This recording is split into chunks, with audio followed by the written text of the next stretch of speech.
esté con ustedes. Lectura del Santo Evangelio según San Lucas. Gloria a ti, Señor.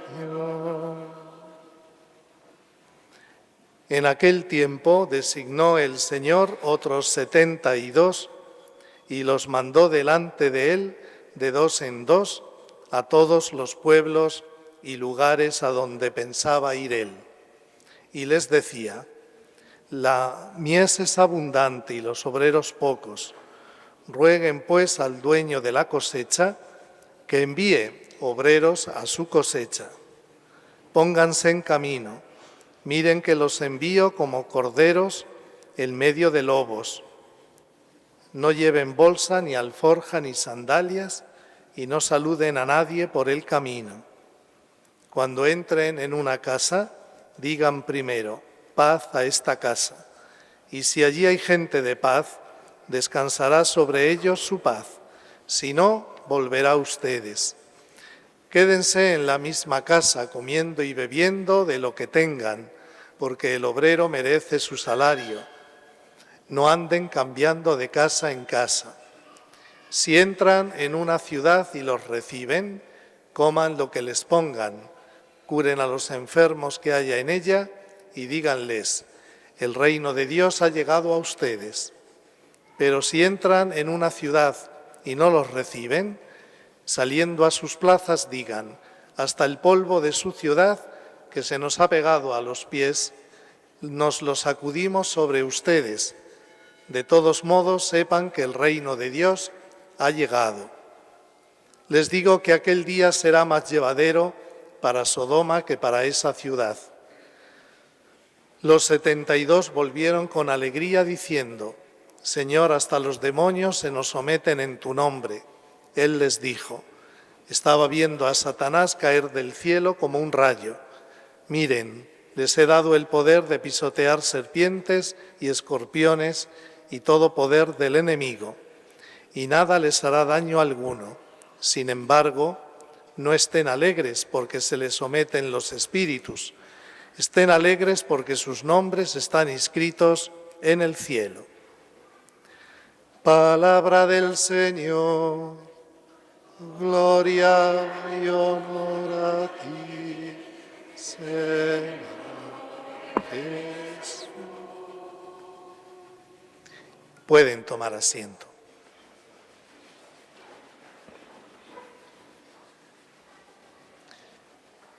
Queridos hermanos, en el Evangelio de este domingo vemos a Jesús enviando a 72 discípulos suyos para que ellos solos vayan a la misión.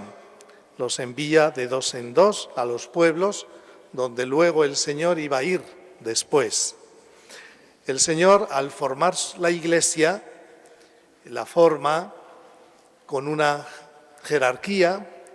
De los discípulos el Señor llama a 12 varones y los nombra apóstoles, y esos 12 apóstoles son los primeros sacerdotes, pastores y maestros de la Iglesia. Pero además de los 12 apóstoles, pues había un gran número también de discípulos, hombres, mujeres, niños, jóvenes que seguían a Jesús. En esta ocasión no es a los apóstoles a los que envía, sino a 72 discípulos. En la Iglesia, los obispos somos ahora los sucesores de los apóstoles y el Papa el sucesor de San Pedro. ¿Y ahora quiénes son los discípulos? Pues los discípulos son todos ustedes, queridos laicos, los cristianos bautizados en la Iglesia de Cristo con el bautismo de Cristo, se llaman fieles laicos, para distinguirlos de los fieles que somos sacerdotes. Bien, pues el Evangelio de hoy manifiesta cómo en la voluntad del Señor está que también ustedes, laicos, tengan conciencia de que tienen una misión, también en la Iglesia. Tienen una misión. El Señor cuenta con todos, no solo con los sacerdotes o los religiosos, las religiosas, sino con todos. Solo que los sacerdotes tenemos una misión distinta a la que tienen ustedes. Y es muy sencillo, porque en la Iglesia ustedes son la mayoría. Y no podemos pretender que el sacerdote o la religiosa pues pueda ir a todas las casas, pueda estar en todos los lugares de trabajo, en todos los lugares de decisión política, en todos los colegios, universidades, escuelas, en todos los talleres, en todos los lugares de trabajo. ¿Quién va a llevar el Evangelio a las familias, a los lugares de trabajo, a los lugares de educación, a los hospitales, a los talleres, al campo? ¿Quién? Pues ustedes, queridos laicos. Claro. Ahora, ustedes tienen que tomar conciencia de eso, porque lo que ocurre en la Iglesia es que los laicos pues no toman conciencia de que tienen una misión. Y vemos al Señor cómo desde el principio Él ya contaba con los discípulos también para la misión, para que participaran en su propia misión. ¿Y cuál es la misión de ustedes como laicos? Pues primero, en el ámbito de la familia. Ustedes, cada uno en su familia, tienen que ser testigos de Jesús, tienen que dar testimonio del Señor con su vida, con sus palabras, con sus buenas acciones, con sus buenas decisiones. Cada hogar donde viven católicos tiene que ser un lugar de oración y un lugar donde se aprende la palabra de Dios. Los que son casados por la Iglesia y tienen hijos, ellos son los primeros evangelizadores de sus niños, de sus adolescentes, de los miembros de la familia. Es papá y mamá el que tienen que orar con sus hijos en casa. Son ellos los que tienen que iniciar a sus hijos para el conocimiento de la palabra de Dios. Son ellos los que les tienen que ir formando en la doctrina de la Iglesia. Son ustedes, no son los catequistas, son ustedes. Quien va a pedir responsabilidad el Señor van a ser a ustedes. No se lo va a pedir al sacerdote ni al catequista, sino a ustedes, a los padres, claro. Entonces, por desgracia, no se cumple esa misión, porque a veces llegan los niños a la catequesis sin saber nada, sin saber ni siquiera hacer la cruz. ¿Eso qué significa? Porque su padre y su madre no se han preocupado de educar como cristianos a sus propios hijos. Entonces, ahí está. Por eso es necesario que antes de llevar a cabo una misión, el Señor estuvo con estos discípulos enseñándolos. Estaban con Él, eran hombres, mujeres de oración, conocían a Cristo, lo seguían, lo amaban, y cuando ya el Señor vio que estaban preparados, los mandó a la misión. Así debe ser en la Iglesia. En la Iglesia, para llevar a cabo una misión, uno tiene que estar bien preparado.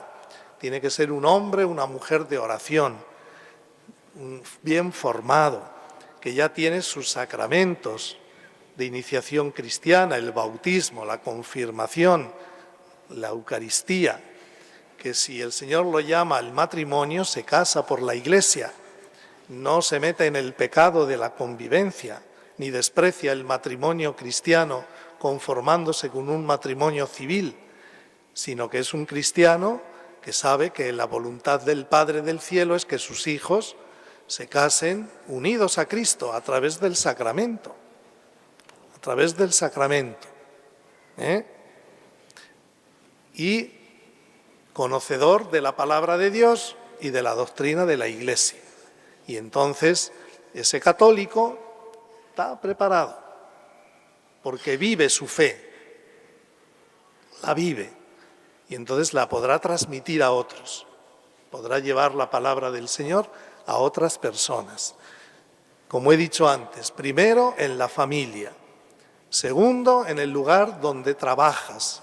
Tú ahí tienes que ser un cristiano, que no te avergüenzas de ser cristiano, porque a veces comentan, ahí donde trabajo, ahí unos son ateos, otros son indiferentes, otros son de grupos sectarios. Bueno, y tú eres católico, pues no tengas miedo, tú muéstrate como eres, con tu palabra, tú haz bien lo que tienes que hacer, da un buen testimonio, sé un buen profesional en lo tuyo, ofrece tu trabajo a Cristo cada día, y si se da la oportunidad de hablar del Señor, de la palabra de Dios o de la Iglesia o de defender tu fe, defiéndela, sin miedo, con libertad, con valentía. Claro, imagínense, si ustedes, queridos laicos, pues se tomaran en serio la misión que el Señor espera de ustedes, el Evangelio llegaría a muchos lugares, la palabra de Dios sería conocida por más gente. Imagínense los congresistas católicos, si fueran católicos de verdad, ¿cómo podrían influir para que las leyes que luego nos rigen a todos, pues fueran leyes con un espíritu cristiano? Imagínense los doctores, enfermeras, enfermeros, auxiliares en los hospitales, si fueran católicos de verdad, cambiarían mucho las cosas. El ambiente del hospital sería muy distinto a lo que nos encontramos. Y así en la educación, imagínense profesores y profesoras católicos que ofrecen el testimonio de su vida cristiana y la palabra de Dios a los niños y jóvenes en las universidades, en las escuelas, cambiaría mucho la cosa. O sea, somos una gran mayoría de católicos en el Perú, pero estamos dormidos. Igual que muchos de ustedes están ahorita mismo dormidos en la misa. ¿Qué puede esperar el Señor de un discípulo suyo que se duerme en la misa? Alguno ya está a punto de roncar, le vamos a oír pronto, ¿no? ¿Qué puede esperar el Señor de eso? Si ni siquiera en la misa a veces sabemos estar, si venimos a dormir, si venimos como si estuviéramos ahí en el sillón de casa, ¿no? O echados, en el que tenemos al lado, como si fuera un colchón o una almohada. Tu esposo no es un colchón, hija. Tu mamá no es una almohada para que estés ahí recostado, recostada en él. No, ponte bien, ponte en actitud, que tu cuerpo habla, la postura de tu cuerpo dice mucho de ti. Y da buen ejemplo a todos, porque si venimos a la iglesia estamos ahí, pues vaya ejemplo que damos, ¿no? Vaya manera, ¿no? Claro, mejor que te quedas en casa tranquilamente descansando. Ya está. Pero si vienes a la iglesia, tienes que saber estar en la iglesia.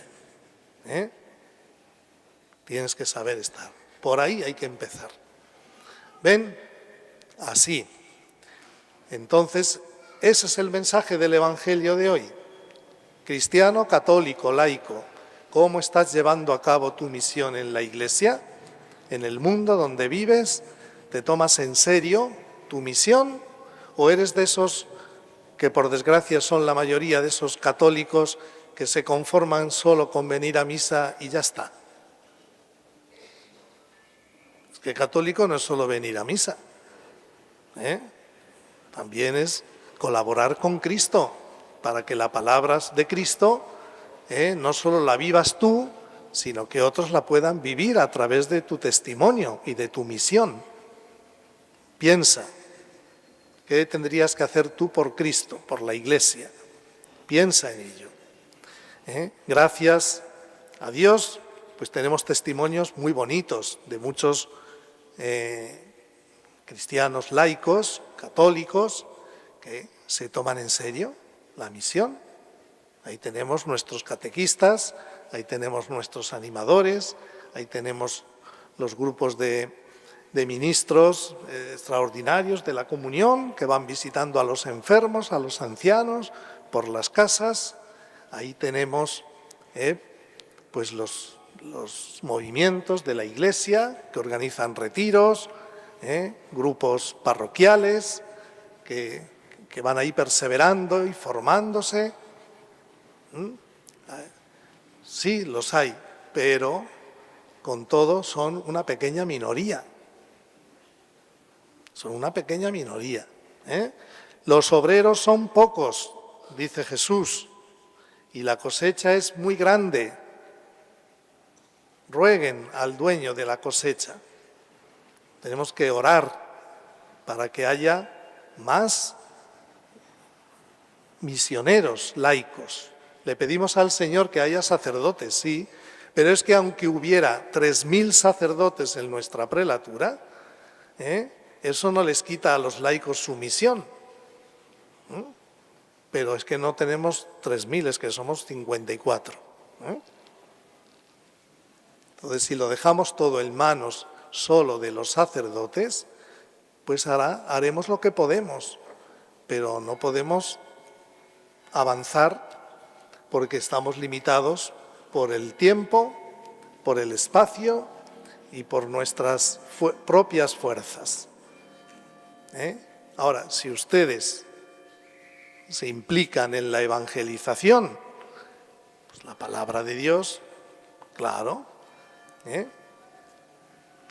Qué bueno sería, por ejemplo, que aquí en la parroquia de Moyobamba surgiera un grupo de hombres y mujeres adultos que dijeran: nosotros, de 2 en 2, como manda el Señor, pues vamos a darnos un tiempito. Cuando tengamos algún tiempo libre, así un sábado, un domingo, y vamos a ir por las casas, hablando de Cristo, llevando la palabra de Dios. ¿Qué les parece? Porque luego nos quejamos, luego decimos: es que vienen los evangélicos, vienen los pentecostales o los testigos de Jehová o quien sea, ¿no? ¿Y tú por qué no lo haces? Lo mismo que lo hacen ellos, lo puedes hacer tú. ¿Dónde está la diferencia? Que ellos están convencidos de su fe, aunque sea una fe equivocada. Y tú, católico, pues no estás tan convencido. Esa es la razón. Claro. Cuando amamos algo, lo publicamos, lo contamos. Bien, pues le pedimos, seguimos orando al Señor que envíe obreros para recoger la cosecha tan abundante. En la Iglesia, el Papa, los obispos, los sacerdotes, diáconos, religiosos, religiosas y laicos, pues tenemos que ir todos a una con Cristo para que el conocimiento del Señor pues llegue a muchos corazones que todavía o lo conocen muy poco o están en una gran ignorancia o ni siquiera lo conocen. Pues el Señor cuenta con todos nosotros para esa tarea. Ya he dicho que tu principal misión está en tu familia, en tu trabajo, donde tú vives y te mueves. Pero también hay tiempo para dedicar, unidos a la parroquia, también hay tiempo para dedicar unas horas a la evangelización. Basta que tú te ofrezcas. Y el Padre Jaime te dirá: pues mira, tenemos esto para ti. Pues se lo pedimos al Señor para que crezca en todos el espíritu evangelizador y misionero. Que así sea.